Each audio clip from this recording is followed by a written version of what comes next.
मुळात जी पूजा केली जाते ती साधारण दुपारी 3 नंतर तुम्ही म्हणताय केली तरी हरकत नाही। मुळात दिवसभरामध्ये पूजा करत असताना ह्याचा जो कालावधी आहे, कालखंड जो आहे तो आपण बघतो लक्ष्मीपूजनाचा संध्याकाळचाच मानला गेलेला आहे। असं काही प्रमुख कारण आहे का की दिवसभरामध्ये सकाळच्या काळामध्ये केलेली पूजा आणि संध्याकाळच्या काळामध्ये केलेल्या पूजेमध्ये काही वेगळं फळ मिळू शकतं, असं काही मान्यता आहे का आणि त्यामागचं कारण काय? नाही, देवतांची पूजा आपण केव्हाही करू शकतो, त्याला काही कोणताही कालावधी असा पर्टिक्युलर असा सांगितलेला नाहीये। परंतु त्याच्यात आपण बघतो की संध्याकाळच्या वेळेला आपण सगळं घरातलं सगळं आवरून वगैरे ठेवतो, नंतर लक्ष्मी येण्याची वेळ येते असं आपण पुराणांमध्ये ऐकलं जातं किंवा आपले जे घरातले मोठे मंडळी असतात, ज्येष्ठ मंडळी असतात ते सांगतात।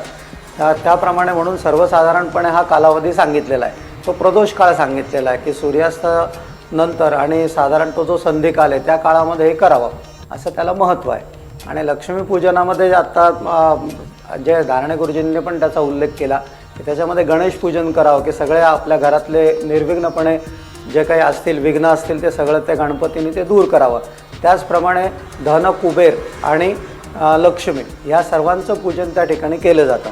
त्याच्यामध्ये महाकाली, महालक्ष्मी, महासरस्वतीचा पण त्याच्यामध्ये आपल्याला समावेश होतो। त्याच्यामध्ये आपण पूर्वीच्या काळी आपण बघितलं असेल की दौत होती, शाईची दौत असायची, तर ते महाकालीचं स्वरूप होतं। त्याच्यानंतर महालक्ष्मी जे आपल्या घरामध्ये दागदागिने असतील किंवा पैसे असतील किंवा जुन्या आपले नाणी असतील त्याचा त्याच्याबरोबर आपण पूजन करतो। त्याच्यानंतर महासरस्वती म्हणजे जे आपण लेखणी करतो ते, आणि त्याच्यानंतर जी नवीन वही वगैरे आहे, नवीन आता हे सुरुवात होते वर्षाला, तर त्या दृष्टिकोनातून या सगळं धन, कुबेर सहित, धन म्हणजे आपण जे काही धनसंचय केलेला असतो त्याची वृद्धिंगत व्हावे या सगळ्या गोष्टींचा संकल्प करून मग आपण पहिले गणपतीचं पूजन करून महाकाली, महालक्ष्मी, महासरस्वती आणि कुबेर या सगळ्यांचं पूजन या ठिकाणी करतो।